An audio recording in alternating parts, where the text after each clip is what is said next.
Card, Aadhaar updation തുടങ്ങിയ സേവനങ്ങൾക്ക് Q നിന്നും അടുത്തോ? എങ്കിൽ ഇനി അത് വേണ്ട. എസ് ഓൺലൈൻ സർവീസ് ഹബ് നിങ്ങൾക്ക് പരിഹാരം നൽകുന്നു. എല്ലാവിധ സേവനങ്ങളും ഇനി ഒരൊറ്റ കുടക്കീഴിൽ. ഉടൻ തന്നെ അടുത്തുള്ള എസ് ഓൺലൈൻ സർവീസ് ഹബിൽ സന്ദർശിക്കുക. Contact number 8330846476 9895549683.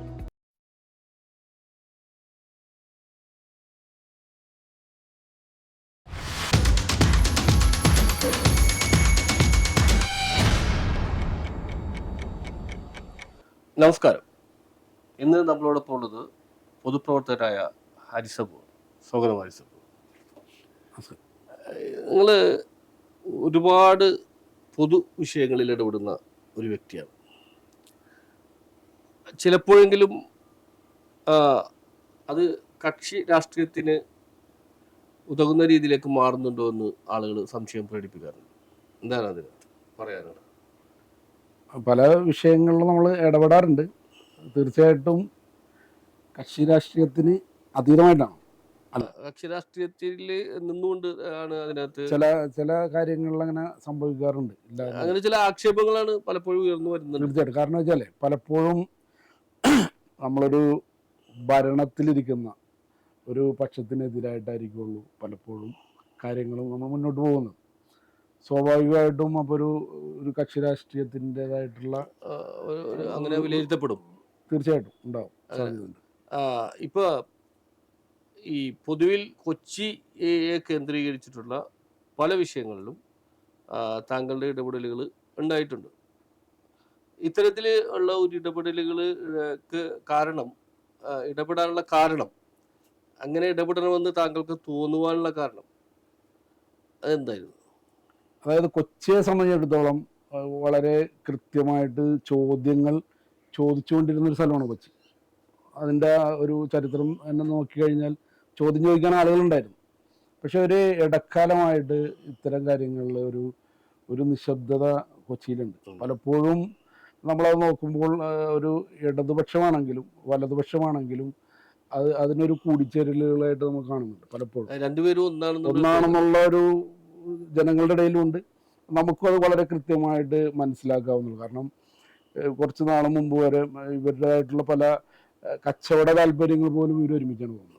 കൊച്ചി ഇപ്പോഴും ശാന്തമായിട്ട് തന്നെ ഇരിക്കാനുള്ള പ്രധാനപ്പെട്ട കാരണം ഇവരിലുള്ള ഒരു സൗഹൃദം തന്നെ. അത് കൊച്ചി സംബന്ധിച്ചിടത്തോളം നല്ലൊരു കാര്യമാണെങ്കിൽ പോലും ഈ രാഷ്ട്രീയപരമായിട്ട് അതിൽ ചില പ്രശ്നങ്ങളുണ്ട്. അത് ആ വിഷയം കൊച്ചിയുടെ വികസനത്തെ ബാധിക്കുന്നുണ്ടെന്നാണ് താങ്കൾ കരുതുന്നത്? തീർച്ചയായിട്ടും ബാധിക്കുന്നുണ്ട്. ഇപ്പം നമുക്ക് ഒരു ഉദാഹരണത്തിന് പറയുകയാണെങ്കിൽ ഇപ്പം ബ്രഹ്മപുരമായിട്ട് ബന്ധപ്പെട്ടൊരു വിഷയം, അതിലൊരു കരാറുകാരൻ ഓൾറെഡി ഉണ്ട്. പക്ഷേ കോർപ്പറേഷനിൽ തന്നെ പ്രധാന വ്യക്തികൾ അറിയാതെ തന്നെ മറ്റൊരു ഉപകരാറുകാരൻ കൂടി അതിനകത്ത് വരുന്നുണ്ട്. അത് നോക്കുമ്പോൾ നമുക്കറിയാം, വളരെ കൃത്യമായിട്ട് അറിയാൻ പറ്റും, ഒരു വലതുപക്ഷ രാഷ്ട്രീയത്തിൻ്റെ കൊച്ചിയിലെ തന്നെ പ്രധാനപ്പെട്ട ഒരു നേതാവിൻ്റെ ബന്ധുവാണ് ആ ഉപകരാറ് വരുന്നത്. ഇതിൽ നിന്ന് നമുക്ക് വളരെ കൃത്യമാണ് ഇവിടെ ഈ രണ്ടു പക്ഷവും ഒരുമിച്ച്. അതുകൊണ്ടിട്ടാണ് പ്രതിപക്ഷം കാര്യമായി ശബ്ദിക്കാതെ. തീർച്ചയായിട്ടും ഈ പ്രതിപക്ഷം എന്ന് പറയുന്നത് തന്നെ നമുക്ക് ആ വിഷയത്തിൽ തന്നെ ബ്രഹ്മപുരമായിട്ടുള്ള വിഷയത്തിൽ നമുക്ക് വളരെ കൃത്യമാണല്ലോ. ഈ ബ്രഹ്മപുരം കത്തി ആളുകൾ പകച്ചിരിക്കുന്ന സമയത്ത് ഇവിടുത്തെ ഹെൽത്ത് സ്റ്റാൻഡിംഗ് കമ്മിറ്റി ചെയർമാനും പ്രതിപക്ഷ നേതാവും സ്ഥലത്തില്ല. അവരതിൻ്റെ അടുത്ത ദിവസമാണ് പോയിരിക്കുന്നത്. ഹൈദരാബാദ് പഠിക്കാൻ പോയിരിക്കണം. അപ്പോഴാണ് ഈ ഇവിടെ കത്തുപിടിച്ച് ആളുകൾ ആകെ പാനിക്കായിരിക്കുന്ന സമയത്ത് ഇവിടെ ഉണ്ടാകേണ്ടവരാണ് ഈ രണ്ടുപേരും. അവരൊരുമിച്ച് മറ്റൊരു സ്റ്റഡിക്ക് വേണ്ടി പോയിരിക്കുകയാണ്. അതായത് മാലിന്യം എങ്ങനെ സംസ്കരിക്കാം എന്നതിനെപ്പറ്റി പഠിക്കാൻ പോയിരിക്കുന്നത് ഇവിടെ കത്തുപിടിക്കുമ്പോഴാണ്. അപ്പോൾ ഇത്തരത്തിലുള്ള ഒരുമിച്ചുള്ള ഒരു പ്രവർത്തനം കൊച്ചി മേഖലയിൽ ഉണ്ടെന്നുള്ളത് ഇപ്പോൾ സാധാരണക്കാർക്ക് പോലും അറിയാവുന്നൊരു കാര്യമാണ്. ഇത് മാലിന്യ സംസ്കരണ മേഖല എന്ന് പറഞ്ഞിട്ടെങ്കിൽ കോടികളുടെ മണിക്കിലുക്കമാണെന്നാണ് പറയപ്പെടുന്നത്. യെസ്, ഇതൊരു പൊന്മുട്ടിയിടുന്ന താറാവാണെന്ന് താങ്കൾ പലപ്പോഴും പറഞ്ഞിട്ടുണ്ട്. എന്താണ് അതിനകത്ത് കാരണം? അതായത് ഇപ്പോൾ ഈ ബ്രഹ്മപുരമായി ബന്ധപ്പെട്ട് തന്നെ നമുക്ക് നോക്കുകയാണെങ്കിൽ, ഞാനവിടെ വിസിറ്റ് ചെയ്തിട്ടുള്ള ആളാണ്. ഞാനൊരു ലോറിയിൽ ഇതുപോലെ അതിനകത്ത് എന്താ നടക്കുന്ന അറിയാനായിട്ട് പോയ ഒരാളാണ്. നമുക്ക് വളരെ കൃത്യമായി അത് ഈ ഭരണത്തിൻ്റെ മാത്രം പ്രശ്നമല്ല, കാലകാലമായിട്ട് ഇപ്പൊ കഴിഞ്ഞ ഭരണത്തിലൊക്കെ ഈ ബ്രഹ്മപുരം എന്നും ഒരു അഴിമതിയായി ബന്ധപ്പെട്ടിട്ടുള്ള ഒരു കാര്യം. ഇപ്പൊ തന്നെ BPCL ഒക്കെ ഒരുപാട് ഫണ്ടുകൾ, കോടാനുകോടി ഫണ്ടുകളാണ് അവിടെ വന്നുകൊണ്ടിരിക്കുന്നത്. അപ്പോഴും കൃത്യമായിട്ട് മാലിന്യ സംസ്കരണങ്ങൾ നടന്നിട്ടില്ല. ഇപ്പോഴും പറയപ്പെടുന്നത് മാലിന്യ സംസ്കരണം നടക്കുന്നുണ്ട്. ഇപ്പൊ കഴിഞ്ഞ ദിവസമാണ് നമ്മൾ മേയറിന്റെ ഒരു പോസ്റ്റ് കണ്ടിരുന്നു, ദുബായിലോട്ട് കയറ്റി വിടണം മാലിന്യ സംസ്കരണം ചെയ്തേക്കുന്നത്. സംസ്കരിച്ച മാലിന്യം ദുബായിലോട്ട് കടത്തിവിടണം. അതിന്റെ അടുത്ത ദിവസം ഇവിടുത്തെ ഹെൽത്ത് സ്റ്റാൻഡിങ് ചെയർമാൻ ദുബായിലോട്ട് പറക്കുകയാണ്. ദുബായിലായിരുന്ന ആൾ. അപ്പോ ഇതിൻ്റെതായിട്ട് ഞാൻ ബന്ധിപ്പിക്കുന്നില്ല. എന്നാൽ പോലും ഇതിനകത്ത് വളരെ കൃത്യമായിട്ടുള്ള ഒരു കച്ചവടം നടക്കുന്നുണ്ട്. ആ കച്ചവടത്തിൽ ഇവരെല്ലാം തുല്യ പങ്കാളിത്തം ഉണ്ടെന്നുള്ള കാര്യത്തിൽ യാതൊരു സംശയമില്ല. അതുകൊണ്ടാണ് ഈ മാലിന്യം കോടികളുടെ മണികിലുക്കമാണെന്ന് ഇവിടെ കൊച്ചിയിലെ തന്നെ എല്ലാ സാധാരണക്കാർക്ക് പോലും വളരെ കൃത്യമായിട്ട് അറിയാറ്. ഇപ്പം ഇവിടെ നിന്ന് പ്ലാസ്റ്റിക് മാലിന്യങ്ങൾ ശേഖരിക്കുന്നു, അത് മറ്റൊരു കരാറുകാർക്കാണ് കൊടുത്തേക്കുന്നത്. അവരെവിടെ കൊണ്ടുപോകുന്നത് എന്താണെന്നൊന്നും ആരും അതിനൊരു മോണിറ്റർ ചെയ്യുന്നില്ല. അവർക്ക് ആ ഒരു എമൗണ്ട് കൊച്ചിൻ കോർപ്പറേഷൻ കൊടുക്കുന്നുണ്ട്. അതുപോലെ തന്നെ ഹോട്ടൽ മാലിന്യങ്ങൾ ഇവിടെ നിന്ന് ശേഖരിക്കുന്നുണ്ട്. അതിൻ്റെ തൂക്കോ കാര്യങ്ങളോ ഒന്നും കൃത്യമല്ല. അതെല്ലാം ഈ ഉപകരാറുകാർക്ക് കൊടുത്തേക്കുന്നു, ഉപകരാറുകാരന് കൊടുത്തിരിക്കുന്നു. ഇതിലെല്ലാം ഈ മാലിന്യത്തിൽ നിന്ന് വലിയ കോടികൾ ഈ കോർപ്പറേഷനുമായി ബന്ധപ്പെട്ടിട്ട് കച്ചവടം നടക്കുന്നുണ്ട്. കാര്യത്തിൽ യാതൊരുവിധ സംശയവുമില്ല. ഈ താങ്കള് ചില സമയത്ത് ഒരു കാര്യത്തിൽ ഒരു അഭിപ്രായം പറഞ്ഞു കഴിഞ്ഞാൽ പക്ഷേ ഏതാണ്ട് മണിക്കൂറുകൾക്കുള്ളിൽ ചിലപ്പോൾ മറ്റൊരു അഭിപ്രായം അതുമായി ബന്ധപ്പെട്ട് പറയാറുണ്ട് എന്നുള്ളതാണ് പറയപ്പോൾ. ഒരു ഉദാഹരണത്തിനാണെന്നുണ്ടെങ്കിൽ മട്ടാഞ്ചേരി ടൗൺ ഹാളുമായി ബന്ധപ്പെട്ട ഒരു അഭിപ്രായം ആദ്യം പറഞ്ഞു, പക്ഷെ പിന്നീട് അത് മാറ്റി പറഞ്ഞു. അപ്പോൾ ഇങ്ങനെ മാറ്റി പറയുന്നതിന് പിന്നിലുള്ള ചേതോവികാരം എന്താണെന്ന് പൊതുവിൽ ഉള്ള ആളുകൾ ചോദിച്ചാൽ അതിനെന്താ മറുപടി? ഇപ്പം ഈ മട്ടാഞ്ചേരി ടൗൺ ഹാളുമായി ബന്ധപ്പെട്ടുള്ള വിഷയം ഇത് മാറ്റി പറഞ്ഞു എന്ന് പറയുന്നത് എനിക്ക് തോന്നുന്നത് അത് മറ്റൊരു തൽപര കക്ഷികളുടെ ആരോപണം മാത്രം. മട്ടാഞ്ചേരി ടൗൺ ഹാളുമായി ബന്ധപ്പെട്ടിട്ടുള്ള ആദ്യം പറഞ്ഞ കാര്യം ഇത് 1.25 കോടി രൂപക്കുള്ള നവീകരണമാണെന്നാണ് പറഞ്ഞുകൊണ്ടിരുന്നത്. ഏകദേശം ഒരു 2.25 കോടി വരുന്നുണ്ട് എൻ്റെ 3 ഫയലുകളായിട്ടുള്ളത്. ആ വിഷയമാണ് പറഞ്ഞത്. അതുമാത്രമല്ല, ഇതിൻ്റെ നവീകരണവുമായി ബന്ധപ്പെട്ടിട്ട് ഈ 2.25 കോടിക്കുള്ള നവീകരണം അവിടെ നടന്നിട്ടില്ല എന്നുള്ളതാണ് താങ്കൾ വിശ്വസിക്കുന്നത്. മാത്രമല്ല, ആ വിഷയമാണ് അന്ന് അവിടെ പറഞ്ഞത്, കാര്യങ്ങൾ പറഞ്ഞത്. ഈ രണ്ടാമത് പറഞ്ഞത് മാറ്റി പറഞ്ഞതെന്ന് പറയുന്നത് മറ്റുള്ള വിഷയമാണ്. അതായത് ടൗൺ ഹാൾ ഓപ്പണായി, അതായത് ആദ്യത്തെ ഒരു വിവാഹ പരിപാടി അവിടെ നടന്നു. രണ്ടാമത്തെ ഒരെണ്ണം കൂടി നടന്നപ്പോഴേക്കും അവിടെ ഈ 3-4 ചെയറുകൾ ഒടിഞ്ഞുപോയി. അതിനകത്ത് കയറി നിന്നിട്ട് എന്തെങ്കിലുമൊക്കെ ആയിരിക്കണം, ചെയർ ഒടിഞ്ഞുപോയി. പിന്നെ അത് മാത്രമല്ല, അതിനകത്ത് ഈ പൊറോട്ട അടിക്കണം, ഗ്യാസ് വെച്ചിട്ട് പൊറോട്ട അടിക്കണം. അപ്പൊ പിന്നെ ഈ പരവതാനി വിരിച്ചിട്ട് അവിടുത്തെ കംപ്ലൈന്റ് ആയി, തറ കംപ്ലൈന്റ് ആയി. അപ്പൊ ഈ വിഷയമാണ് പറഞ്ഞത്. അതായത് ഇത്രയും മനോഹരമായിട്ടുള്ള സംഭവം ടൗൺ ഹാൾ അഴിമതി മറ്റുള്ള കാര്യങ്ങളൊക്കെ നടന്നിട്ടുണ്ടെങ്കിലും അത് നമുക്ക് ഒറ്റ നോട്ടത്തിൽ മനോഹരമായിട്ടുള്ള കൊച്ചിയിലുള്ളതിൽ ഏറ്റവും നല്ലൊരു ഹോളുമാണ്. 16,000 രൂപ അതിന്റെ വാടക വരുന്നുള്ളൂ. ആ 16,000 രൂപക്ക് വാടക വരുന്ന ഒരു സ്ഥാപനം മോശമാക്കുന്നത് ശരിയല്ലല്ലോ എന്നാണ് പറഞ്ഞത്. അതായത് ഞാൻ പറഞ്ഞത് കേരളത്തിലെ എന്നല്ല, ലോകത്ത് തന്നെ 16,000 രൂപക്ക് ഇത്രയും സൗകര്യമുള്ള ഒരു ഹോള് ലഭിക്കില്ല. അപ്പൊ അത് കിട്ടുന്നവർ അത് നശിപ്പിക്കരുത് എന്നാണ് പറഞ്ഞത്. അപ്പൊ അത് ചില ആളുകൾക്ക് തെറ്റിദ്ധരിക്കപ്പെടണം, അത് ഭയങ്കര നല്ല സംഭവമാണെന്ന് പറഞ്ഞു, ലോകത്ത് തന്നെ ഇങ്ങനെ കിട്ടൂല എന്ന് പറഞ്ഞു പറയുമ്പോൾ അതിന് ഉദ്ദേശിക്കുന്നത് ഇത്രയും ചെറിയ എമൗണ്ട്. അല്ല, അത് മറ്റുള്ളവരങ്ങനെ ഇപ്പൊ നമ്മൾ പറയണതിനെ പലരും വിമർശിക്കാറും ഒക്കെ ഉണ്ടല്ലോ. പക്ഷെ അതിനകത്തുള്ള അത് കൃത്യമായിട്ട് കേൾക്കുന്നവർക്ക് അത് മനസ്സിലാവും എന്താ പറഞ്ഞെന്നുള്ളത്. 16,000 രൂപക്ക് അത്രയും സൗകര്യമുള്ളത് എനിക്ക് തോന്നുന്നില്ല ലോകത്ത് എവിടെയും കിട്ടുമെന്നുള്ള കാര്യം എനിക്ക് തോന്നുന്നില്ല. അത്രയും സൗകര്യമുണ്ട്. അപ്പം അത് ആളുകൾ നശിപ്പിക്കരുത്. കോർപ്പറേഷൻ്റെ അടുത്ത് പറഞ്ഞത് 16,000 രൂപ നിങ്ങൾ വാങ്ങുമ്പോൾ ഒരു അഡീഷണൽ ഒരു 10,000 രൂപയെങ്കിലും വാങ്ങിച്ചു വെക്കണം ഇതിനകത്ത്. കാരണം ഇതെല്ലാം പൊതുജനങ്ങളുടെ സമ്പത്ത് കൊണ്ടും അവർക്ക് വേണ്ടിയുള്ളത് ചെയ്യുന്നത്. 1-2 പേർക്ക് വേണ്ടി അത് ചെയ്തിട്ട് നശിപ്പിച്ചു പോകാനുള്ളതല്ലല്ലോ. അപ്പം അതങ്ങനെ പൈസ പിടിച്ചു വെച്ചിട്ട് വേണം ചെയ്യാനെന്നുള്ളതും. പിന്നെ ഇനി വരുന്നവർ ഇതേപോലെ നശിപ്പിക്കരുത്, എല്ലാവർക്കുള്ള ആവശ്യം. പിന്നെ അതൊരു ബിരിയാണി വെക്കുന്ന ഒരു സ്ഥലം മാത്രമല്ലല്ലോ, അത് നമ്മളെ പോലുള്ളൊരു വളരെ നേരത്തെ കലാ സാംസ്കാരിക കേന്ദ്രവും കൂടിയാണത്. അപ്പൊ അത് അങ്ങനെ നശിപ്പിക്കരുത് എന്നുള്ള അർത്ഥത്തിൽ പറഞ്ഞാണ്. വളരെ മനോഹരമാണെന്നുള്ള കാര്യത്തിൽ യാതൊരു സംശയമില്ല. അഴിമതി നടന്നിട്ടുണ്ടാകും അതിനകത്തുള്ള മറ്റുള്ള കാര്യങ്ങൾ അതിന്റെ വേറൊരു ഭാഗമാണ്. ഇതുമായി ബന്ധപ്പെട്ടിട്ടുള്ള വിഷയം. ഈ സാംസ്കാരിക പരിപാടികൾ നടത്താനുള്ള സംവിധാനം ഇപ്പോൾ അവിടെ ഉണ്ടെന്ന് വിശ്വസിക്കുന്നുണ്ട്. അതിനിപ്പോ ഏതെങ്കിലും ഒരു പ്രോഗ്രാം കൊച്ചിൻ കോർപ്പറേഷൻ തന്നെ മുൻകൈ എടുത്തിട്ട് വേണം അത് നടത്താനായിട്ട്. കാരണം ഇപ്പൊ മറ്റുള്ളവർക്ക് അത്രയും വലിയൊരു എമൗണ്ട് മുടക്കിയിട്ട് ഒരു പരീക്ഷണത്തിന് വരാനായിട്ട് പലർക്കും തയ്യാറല്ല. നമ്മളിപ്പോ പലരായിട്ട് സമീപിക്കുമ്പോൾ അവരെല്ലാം പറയുന്നത് അങ്ങനെ ഒരു 8 10 ഓർക്കസ്ട്ര വെച്ചിട്ട് ഒരു പ്രോഗ്രാം നടത്താനായിട്ട് അവർ തയ്യാറല്ല. കാരണം ഇപ്പോഴും അതിന്റെ പരിപൂർണമായിട്ട് സംതൃപ്തി ആർക്കും വന്നിട്ടില്ല. അപ്പൊ കൊച്ചിൻ കോർപ്പറേഷൻ തന്നെ ഇതിനു വേണ്ടി ഒരു പ്രോഗ്രാം ഏറ്റെടുത്തിട്ട് അവിടെ നടത്തിയിട്ട് അത് വിജയമാണെന്ന് അറിഞ്ഞാൽ നമുക്കറിയാൻ പറ്റും. ഈ ടൗൺ ഹാളിന്റെ ഉദ്ഘാടനം ഒരു വിവാദമായി മാറിയിരുന്നല്ലോ. പക്ഷെ ഉദ്ഘാടനം നടന്നില്ല. ഔദ്യോഗിക ഉദ്ഘാടനം തന്നെ ഒരു വിവാദമായി മാറുന്ന ഒരു സാഹചര്യം ഉണ്ടായിരുന്നു. ഈ ടൗൺ ഹാളിന്റെ ഉദ്ഘാടനം എന്ന് വെച്ച് കഴിഞ്ഞാൽ ഏതാണ്ട് 2014 ഇതുപോലെ തന്നെ 2 കോടി രൂപ മുടക്കി നവീകരിച്ചാണ്. അന്ന് ഡൊമിനിക് പ്രസന്റേഷനും വേണുഗോപാലും സൗമിനി ജെയിനും ഇതുപോലെ ടോണിയായിരുന്നു അന്ന് മേയർ.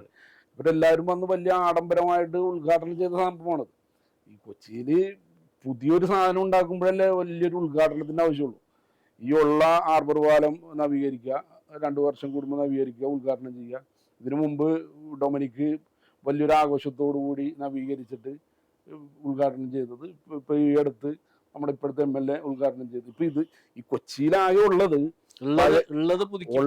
ആകെ പഴയ കൊച്ചി മുനിസിപ്പാലിറ്റിയുടെ അവര് ഉണ്ടാക്കിയെടുത്ത ഒരു കൊച്ചിൻ കോളേജും ഒരു ടൗൺ ഹാളും ഒരു ഹാർബർ പാലവും ഒക്കെയാണ്. പഴയ കാലത്തുള്ള ഒരു ഹാർബർ പാലം ഒക്കെയാണ് ഇപ്പോൾ കൊച്ചിയിൽ ഇപ്പോഴും നിലവിലുള്ളത്.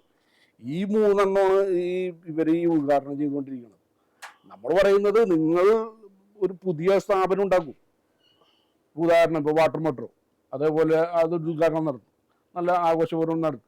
അതേപോലെ നിങ്ങളൊരു പുതിയൊരു സ്ഥാപനം ഉണ്ടാക്കിയിട്ട് നിങ്ങൾ ഉദ്ഘാടനം ചെയ്യും. ഈ 2 വർഷം കൂടുമ്പോൾ 2 കോടി എടുത്തിട്ട് അത് തന്നെ കഴിഞ്ഞ 2014 അഴിമതി ഇതുപോലെ തീർന്നിട്ടില്ല. ഇപ്പോഴും വിജിലൻസിന്റെ ഇതിൽ കിടക്കുകയാണ്. ഇനിയിപ്പോൾ ഇതിന് എന്തൊക്കെ വരും എന്നുള്ളത് നമുക്ക് അടുത്ത സ്റ്റെപ്പിൽ കണ്ടറിയണം. താങ്കള് ഈ കൊച്ചിയിലെ പ്രശ്നങ്ങൾ മാത്രമാണ് എടുത്തു കാണിക്കുന്നത്. സമീപ പ്രദേശത്തെ മണ്ഡലങ്ങളിലെ പ്രശ്നങ്ങൾ അങ്ങനെ എടുത്ത് കാണിക്കാറില്ല എന്നുള്ളൊരു ആക്ഷേപമാണ് സമവാദ്യങ്ങളിൽ ഉന്നയിക്കപ്പെടുന്നത് പലപ്പോഴും. സ്വാഭാവികമായിട്ട് അങ്ങനെ തന്നെ. കാരണം ഈ കൊച്ചിയിലാണ് നമ്മൾ ജീവിക്കുന്നത്, കൊച്ചിയിലാണല്ലോ. കൊച്ചിയുമായി ബന്ധപ്പെട്ടിട്ടാണ് കൂടുതൽ കാര്യങ്ങൾ ഇവിടെ നടക്കുന്നത്. നമുക്കിപ്പോൾ പാലത്തിൻ്റെ അപ്പുറത്തോട്ട് പോകാൻ പോലും സമയം കിട്ടാറില്ല. കാരണം ഇവിടെ തന്നെ ഒട്ടനവധി വിഷയങ്ങളുണ്ട്. അത് മാത്രമല്ല, ഇപ്പോൾ താങ്കളൊരു മാധ്യമപ്രവർത്തനമാണല്ലോ, പാലത്തിൻ്റെ ഇപ്പുറത്ത് വന്നിട്ട് ഒരു മാധ്യമപ്രവർത്തകർ ഒരു കാര്യങ്ങൾ ഇവിടെ അന്വേഷിക്കണില്ല. നിങ്ങളെപ്പോലുള്ള പ്രാദേശിക ന്യൂസുകൾ മാത്രമേ പുറത്തോട്ട് പോകുന്നുള്ളൂ. നിങ്ങളെപ്പോലുള്ള 1-2 പേരും കൂടി ഇല്ല എന്നുണ്ടെങ്കിൽ ഈ കൊച്ചിയുടെ വാർത്തകൾ തന്നെ ജനം അറിയില്ല. കാരണം ഏതെങ്കിലും പ്രധാന വാർത്തകൾ വന്നോന്നുണ്ടെങ്കിൽ തന്നെ ഇവിടെ ഒരുപാട് വാർത്തകളുണ്ട്. ഇപ്പം നിങ്ങൾക്ക് തന്നെ നിന്ന് തിരിയാൻ പറ്റാത്ത വാർത്തകൾ ഇവിടെ കിട്ടുന്നു. പക്ഷെ അങ്ങനെ 2-3 പ്രാദേശിക റിപ്പോർട്ടർമാർ മാത്രമേ വളരെ കൃത്യമായിട്ട് ഇത് ഫോളോ അപ്പ് ചെയ്യുന്നുള്ളൂ. ബാക്കിയുള്ളവരൊന്നും ഈ യഥാർത്ഥ വാർത്തകളിലോട്ട് വരുന്നില്ല. അതാണ് ഇവിടുത്തെ കൊച്ചിയിലെ പ്രധാനപ്പെട്ട പ്രശ്നങ്ങൾ. അപ്പോഴാണ് നമ്മളെപ്പോലുള്ളവർ ഇതുപോലുള്ള വാർത്തകളിലും ഇതുപോലുള്ള സംഭവങ്ങളും ഫോളോ അപ്പ് ചെയ്യുന്നത്. ഈ തൃപ്പൂണിത്തുറ മണ്ഡലത്തിന്റെ ഒരു ഭാഗം നമ്മുടെ കൊച്ചിയിൽ തന്നെയുണ്ട്, പശ്ചിമ കൊച്ചിയിലുണ്ട്. തീർച്ചയായിട്ടും അവിടെയുള്ള പ്രശ്നങ്ങളെ സംബന്ധിച്ച് ചൂണ്ടിക്കാണിക്കുന്നില്ല എന്നുള്ളതാണ്. അല്ല, അത് ഒരു വലിയൊരു തെറ്റിദ്ധാരണ. കാരണം വെച്ചാൽ അവിടെ പള്ളുരുത്തിയിലുള്ളത് ഒന്നാമത്തെ ആകെ ഉള്ളത് ഒരു ജനറൽ ഹോസ്പിറ്റലാണ്. അവിടുത്തെ വിഷയങ്ങൾ വളരെ കൃത്യമായിട്ട് ഫോളോ അപ്പ് ചെയ്യുന്ന ഒരാളാണ്. നിങ്ങൾക്ക് അറിയുമോയെന്നറിയില്ല. ആ വിഷയമായിട്ട് ബന്ധപ്പെട്ടിട്ട് ഏത് സമയത്ത് വാർത്തകളിലും ഇപ്പോൾ മിനിസ്റ്റർ വന്നപ്പോഴും അവിടെ കൃത്യമായിട്ട് അത് താഴിട്ട് പൂട്ടാറുണ്ടായിരുന്നു. വൈകിട്ട് ആയിക്കഴിഞ്ഞാൽ താഴിട്ട് പൂട്ടുന്ന ആ വിഷയമൊക്കെ പറഞ്ഞിട്ട് മിനിസ്റ്ററിന്റെ ശ്രദ്ധയിൽ വരെയും പെടുകയും അവരതിനകത്ത് ഇടപെടുകയൊക്കെ ചെയ്തു. ഇപ്പോഴും കിടത്തി ചികിത്സ വന്നിട്ടില്ല എന്നുള്ളത് സത്യമാണ്. പിന്നെ അതുപോലെ തന്നെ 6 അംഗനവാടിക്ക് വെള്ളം കിട്ടാത്തൊരു വിഷയം വന്നിരുന്നു പള്ളുരുത്തി തന്നെ. അത് ഇപ്പോൾ പ്രാദേശിക റിപ്പോർട്ടർ എല്ലാം ആ വാർത്തകളിലൊക്കെ വരികയും ഇപ്പോൾ വളരെ സന്തോഷകരമായിട്ട് ഇപ്പോൾ ഈ അടുത്താണ് അവിടെ തന്നെ വിളിച്ചത്. അവർ വർക്ക് കഴിഞ്ഞ് പോകണേ, പ്രായമായി. അവരാദ്യമായിട്ടാണ് ഒരു വെള്ളം കാണുന്നത് അംഗനവാടി. എത്രയോ വർഷങ്ങൾ, 10-20 വർഷമായി. അപ്പം അങ്ങനെയുള്ള വിഷയങ്ങളിലൊക്കെ നമ്മൾ കൃത്യമായിട്ട് ഇടപെടാറുണ്ട്. പിന്നെ അവിടെ കോമ്പൗണ്ട് വളച്ചു കെട്ടിയതായിട്ട് ബന്ധപ്പെട്ടിട്ടുള്ള വിഷയങ്ങളിൽ ഞാൻ RDOക്ക് പരാതി കൊടുത്തിട്ടുണ്ടായിരുന്നു. അതിപ്പോൾ സർക്കാരിൻ്റെ ഇതിലോട്ട് വന്നു. അപ്പം അങ്ങനെ പല വിഷയങ്ങളും പ്രശ്നമുണ്ട്. ഇടക്കൊച്ചിയിൽ വേലിയേറ്റ പ്രശ്നങ്ങളുണ്ട്. അതെ. പിന്നെ അവിടുത്തെ വാട്ടർ ടാങ്കുമായി ബന്ധപ്പെട്ട വിഷയങ്ങളുണ്ട്. അതെ. ഇത്തരം വിഷയങ്ങളിലൊക്കെ എന്താണ് നിലപാട്? അതായത് ഇടക്കൊച്ചിയിലുള്ള വേലിയേറ്റ വിഷയങ്ങളിലൊക്കെ നമ്മൾ കൃത്യമായിട്ട് അതുമായി ബന്ധപ്പെട്ടിട്ടുണ്ട്. ഇത് കൃത്യമായിട്ട് ഈ എക്കൽ അത് മാറ്റാത്തത് കൊണ്ടുള്ള കാര്യങ്ങളാണ് വരുന്നത്. അത് ഇവിടുത്തെ കോർപ്പറേഷനും സംസ്ഥാന സർക്കാരും അവിടുത്തെ MLA ഒക്കെ ഇത് കൃത്യമായിട്ട് ഇടപെട്ടാൽ മാത്രമേ ഇത്തരം വിഷയങ്ങൾ വരുള്ളൂ. പിന്നെ ഈ കാലാവസ്ഥാ വ്യതിയാനങ്ങളുടേതായിട്ടുള്ള അത് ഒരു പ്രശ്നം സ്വാഭാവികം. കൂടിയാണ് ഇതിൻ്റെയൊക്കെയുള്ള പ്രധാനപ്പെട്ട കാരണങ്ങൾ വരുന്നത്. ഇടക്കൊച്ചിയിൽ നിന്ന് തുടങ്ങിയിട്ട് ഇത് വരുന്നത് പള്ളുരുത്തിയുടെ പല ഭാഗങ്ങളിലോട്ട് വരുന്നുണ്ട്. 14 ഡിവിഷൻ ഉൾപ്പെടെയുള്ള പല സ്ഥലങ്ങളിലും വെള്ളക്കെട്ടുകൾ ഉണ്ടാകുന്നുണ്ട്. അത് എക്കൽ നികത്തിയത് കൊണ്ട് മാത്രമാകുന്നില്ല, ഈ കാലാവസ്ഥ വ്യതിയാനത്തിൻ്റെയും കൂടി ഒരു ഭാഗമാണ് എന്നുള്ളതാണ്. അല്ല, ഇവിടുത്തെ പ്രശ്നം എന്ന നിലയിൽ ആ ഭാഗത്തൊരു MLA ഉണ്ട്, പക്ഷെ ആ MLA പരാമർശിക്കുന്ന പ്രശ്നമേ ഇല്ല എന്നുള്ളൊരു നിലപാടുണ്ടോ? അല്ല, അത് തെറ്റാണ്. കാരണം വെച്ചാൽ MLA ഉദ്ദേശിക്കുന്നത് ബാബുവാണ്, കെ ബാബുവാണ്. അദ്ദേഹത്തിൻ്റെ ഈ ഇത്തരത്തിലുള്ള ഇടപെടലുകൾ ഇല്ലാത്തതിന് വളരെ കൃത്യമായിട്ട് നമ്മൾ വിമർശിക്കാറുണ്ട്. അപ്പോൾ അങ്ങനെ പല സമയത്ത് പറയുമ്പോഴാണ് അറിയുന്നത് അദ്ദേഹം രോഗാവസ്ഥയിലാണ്, വീട്ടിൽ റെസ്റ്റിലാണ്. കാരണം കാണുന്നില്ല, MLA ഈ പറയുന്ന സ്ഥലത്ത് കാണാറില്ല എന്നുള്ളതാണ്. ഒരു കാലത്ത് ഈ കെ ബാബുവാണ് ഈ ഒരു ജനകീയ എന്നുള്ള രീതിയിൽ ഇന്നിപ്പോൾ പലരും ജനകീയ എന്ന് വിളിക്കാനുള്ള പ്രധാനപ്പെട്ട ഒരാൾ ഈ കെ ബാബുവാണ്. കാരണം എല്ലായിടത്തും ഓടിയെത്തുകയും വെറുതെ ചിരിക്കെങ്കിലൊക്കെ ചെയ്യുന്ന ഒരാളായിരുന്നു.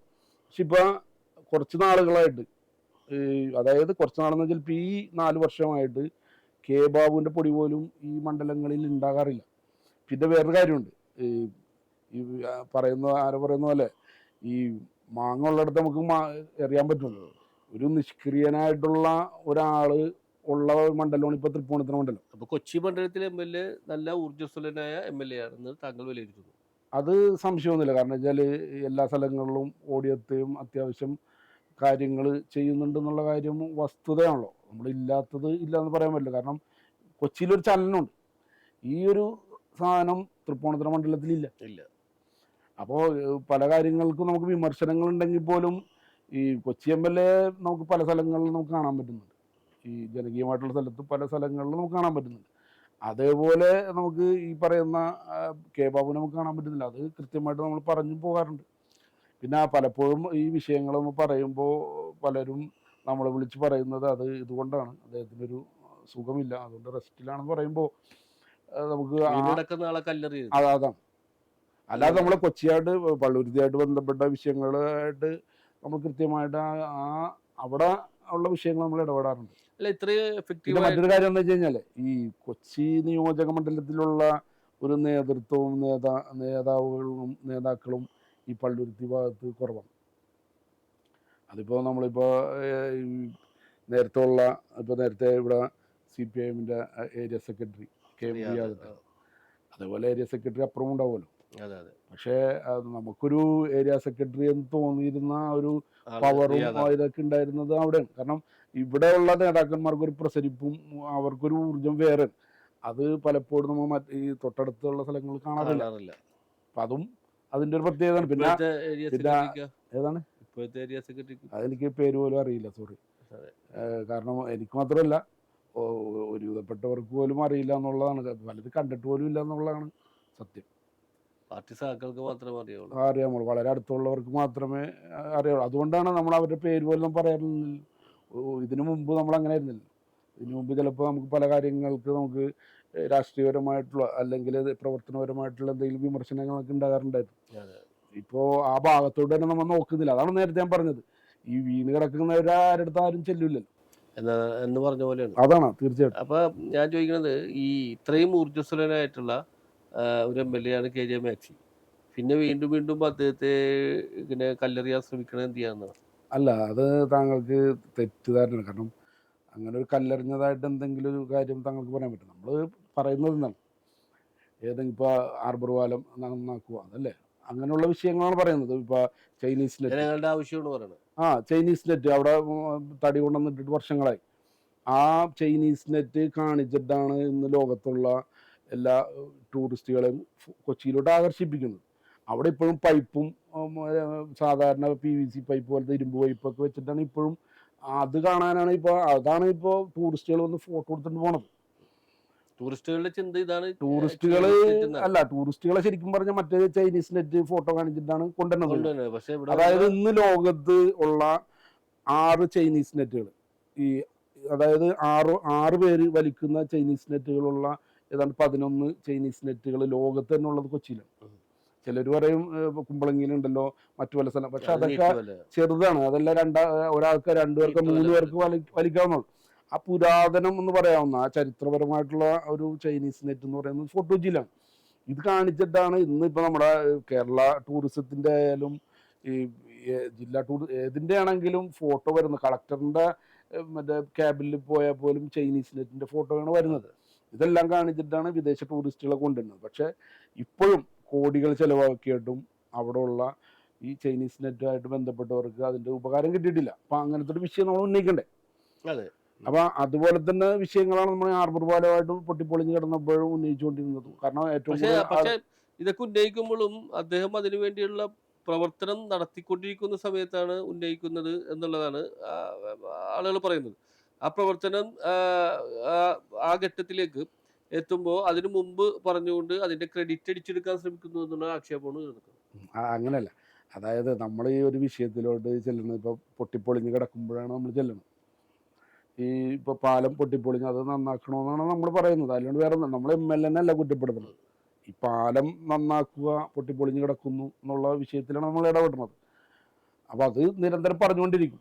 ചിലപ്പോൾ അതിൻ്റെ ഘട്ടങ്ങളിലോട്ട് എത്തിയിട്ടുണ്ടാവും. എന്നാലും നമുക്ക് പറയാതിരിക്കാൻ പറ്റില്ല. ഇപ്പൊ BOT പാലം എത്ര നാള് അവിടെ തകർന്നിടും. തകർന്നു കിടക്കുമ്പോൾ MLA പറയും MLAയുടെ ഫണ്ട് ഉപയോഗിച്ച് തുടങ്ങാൻ പോകണമെന്ന് പറയും. പിന്നെ പറയും അത് GCD ആണ്, അവരാണ് ചെയ്യേണ്ടതെന്ന് പറയും. അങ്ങനെയായിട്ട് തട്ടിക്കളിച്ചോണ്ടിരുന്നു.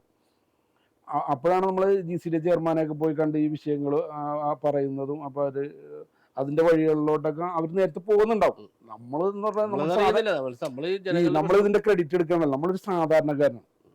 ഒരു സാധാരണക്കാരന് ചെയ്യാൻ പറ്റാവുന്ന ചില കാര്യങ്ങൾ മാത്രമേ നമ്മൾ ചെയ്യുന്നുള്ളൂ. ഈ ഒരു ജനപ്രതിനിധിക്ക് അതിൽ കൂടുതൽ അവരാണല്ലോ കാര്യങ്ങൾ നീക്കേണ്ടത്. തീർച്ചയായിട്ടും അവർ തന്നെ ആയിരിക്കുമല്ലോ എല്ലാ കാര്യം. ഇപ്പൊ ടൗൺ ഹാളായാലും ഹാർബർ പാലമായാലും എന്താണെങ്കിലും അവരായിരിക്കുമല്ലോ കാര്യങ്ങൾ തീരുമാനിക്കണം ചെയ്യണത്. ഇപ്പോ താങ്കൾക്കൊരു വിഷയം അത് ചെയ്യണമെന്ന് നമ്മൾ പറയണത് നമുക്ക് പറയാനല്ലേ പറ്റും. അതിന്റെ ഇപ്പൊ ഇതുമായി ബന്ധപ്പെട്ടുള്ള കാര്യങ്ങളാണെങ്കിലും ഈ സ്ഥാപനമായിട്ടാണെങ്കിലും താങ്കൾക്ക് അതിന് അൾട്ടിമേറ്റ് തീരുമാനങ്ങൾ എടുക്കാനും ചെയ്യാനും പറ്റുള്ളൂ. നമുക്ക് ചിലപ്പോൾ പറയാൻ പറ്റും. അപ്പൊ അതിന്റെ ക്രെഡിറ്റ് എടുക്കണം എന്നല്ല എൻ്റെ അർത്ഥം. നമുക്കത് കാര്യങ്ങൾ ചിലപ്പോ എത്തിക്കാനായിട്ട് പറ്റും. ചിലപ്പോ അതൊരു ഇറിറ്റേഷനായി മാറും.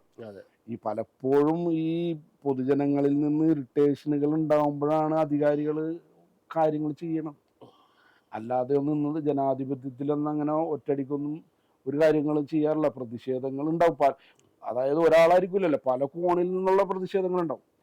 അപ്പോൾ ഞാൻ ചോദിക്കുന്നത്, MLA എന്ന നിലയിൽ അദ്ദേഹം ഒരു നന്നായി പ്രവർത്തിക്കുന്നുണ്ട്. പക്ഷേ ചില കാര്യങ്ങൾ വേണ്ടത്ര ശ്രദ്ധ പതിപ്പിക്കാൻ കഴിയുന്നില്ല എന്നുള്ളതാണ്. തീർച്ചയായിട്ടും അല്ല, നമ്മളിപ്പോ MLA വ്യക്തിപരമായിട്ടല്ല. നമ്മളിപ്പോ എൻ്റെ പല കാര്യങ്ങളും നിങ്ങൾ എടുത്തു നോക്കിയാൽ വ്യക്തിപരമായിട്ട് ആക്ഷേപിക്കുക കാര്യങ്ങൾ ചെയ്യാറില്ല. ചൂണ്ടിക്കാണിക്കപ്പെടുന്നുണ്ട്. കാരണം ഇപ്പോൾ ഹോസ്പിറ്റലിൻ്റെ വിഷയമാണെങ്കിൽ ഇപ്പോൾ ഈ കരുവല്ലിപ്പടി ഹോസ്പിറ്റൽ, അവിടെ ഒന്നും ഈ പറയുന്ന MLA യോ മേയറോ ഈ അടുത്ത കാലത്തായിട്ട് കൗൺസിലറോ അകത്ത് കയറുന്നില്ല. അപ്പോൾ ഈ വിഷയങ്ങൾ നമ്മൾ പറയണ്ടേ? കാരണം MLAക്ക് ഇതിനകത്ത് ഉത്തരവാദിത്വമില്ലേ? ഇപ്പോൾ കരുവല്ലിപ്പടി ഹോസ്പിറ്റലുമായി ബന്ധപ്പെട്ടിട്ട് അവിടെ OP നിർമ്മാണം കഴിഞ്ഞ ആർദ്രം പദ്ധതി. ഈ താങ്കൾ മനസ്സിലാക്കേണ്ട ഒരു കാര്യം എന്ന് വെച്ചാൽ ഇപ്പോൾ OP ഇരിക്കുന്നത് പഴയ സ്ത്രീകളുടെ വാർഡിലാണ്. അവിടെ ഒരു അവശയായിട്ടുള്ള ഒരാൾ വന്നു കഴിഞ്ഞാൽ അവരെ വീൽ ചെയറിൽ കൊണ്ടുപോകുക എന്ന് പറഞ്ഞാൽ വളരെ ബുദ്ധിമുട്ടുള്ള കാര്യമാണ്.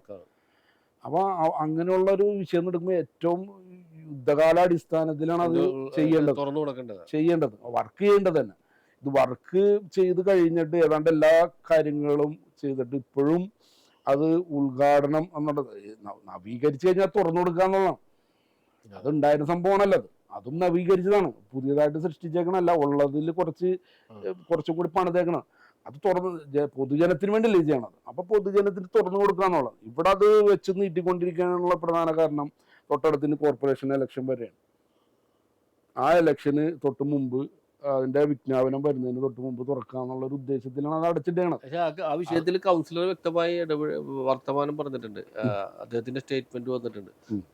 സൂപ്രണ്ടിന്റെ നിരുത്തരവാദപരമായ സമീപനമാണ് പൊതുജനങ്ങൾക്ക് ഇതിന്റെ സേവനം ലഭ്യമല്ലാത്തത്. അല്ല, അത് കൗൺസിലർ തെറ്റായിട്ടുള്ള ഒരു നിലപാടായിരിക്കും എടുത്തത്. കാരണം വെച്ചാൽ കൗൺസിലറിന് ചിലപ്പോൾ ഈ വിഷയത്തിൽ കൃത്യമായിട്ട് നിലപാടുണ്ടാവില്ല.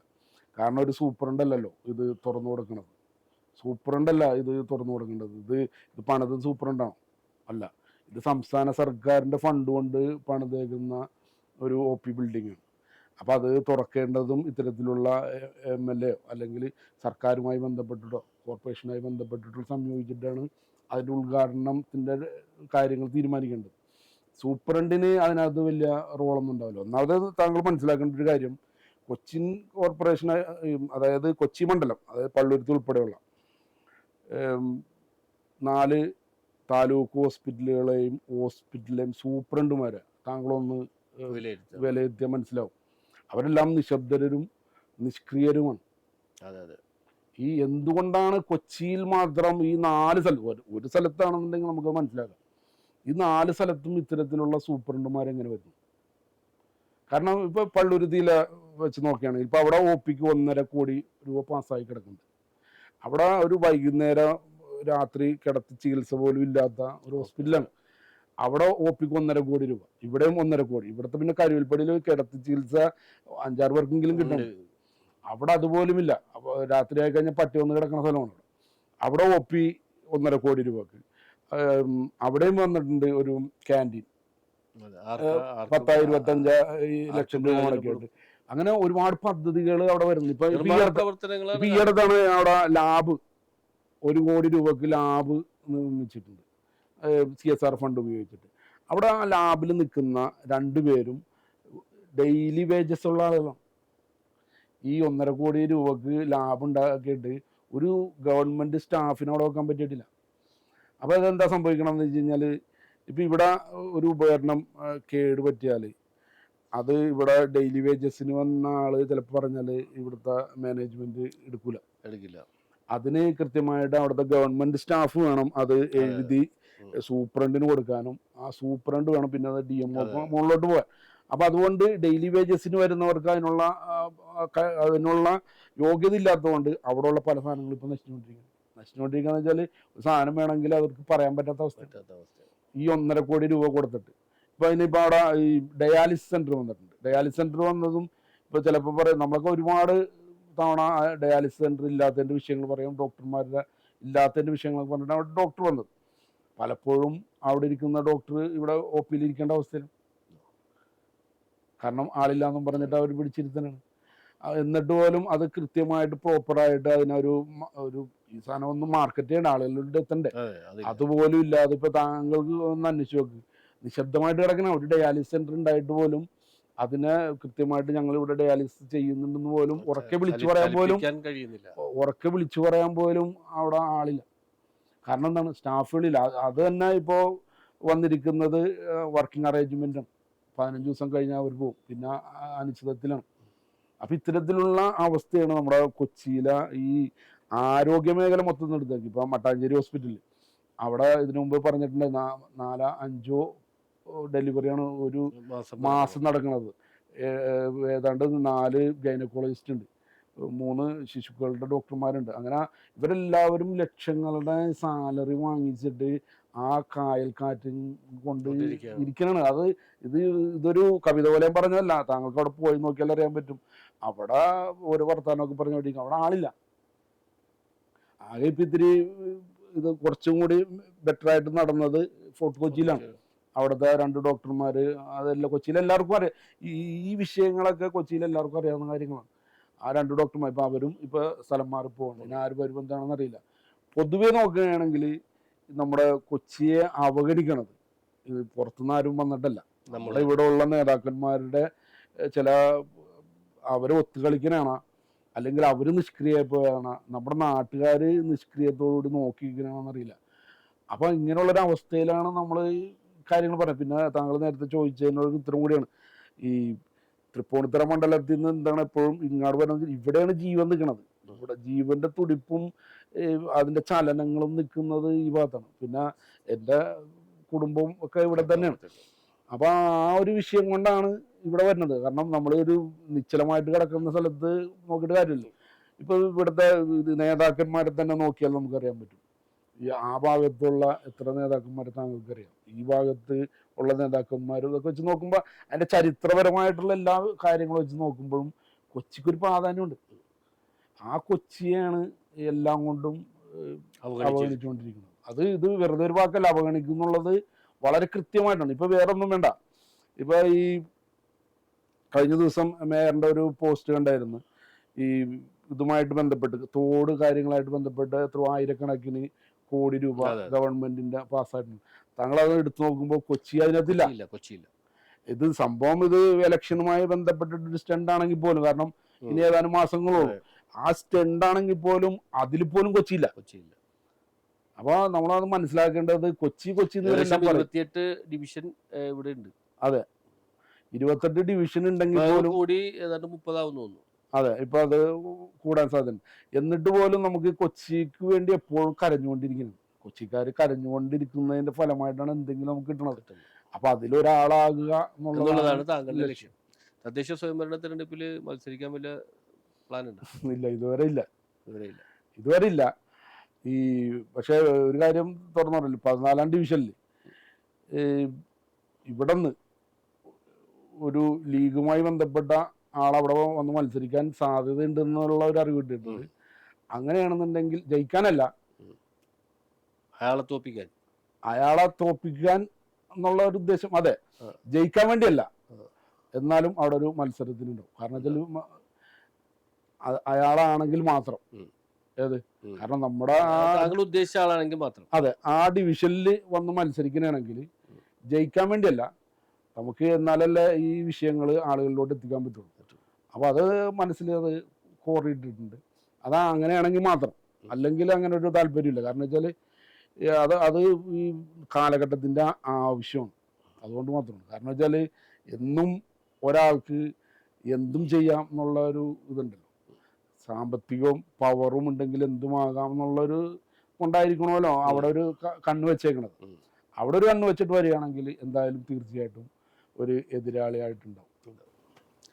എന്തായാലും കൊച്ചിയുടെ വികസന പ്രവർത്തനങ്ങളുമായി ബന്ധപ്പെട്ട് ഇനിയും ശബ്ദിച്ചുകൊണ്ടിരിക്കുക. എല്ലാവിധ പാവങ്ങളും നേരുന്നു. Okay, thank you. ഒരു നൂൽ കനവിൽ നിറതാലിയുമാ മൊഴിയും ചിരിയും നിഴചേരുകയാ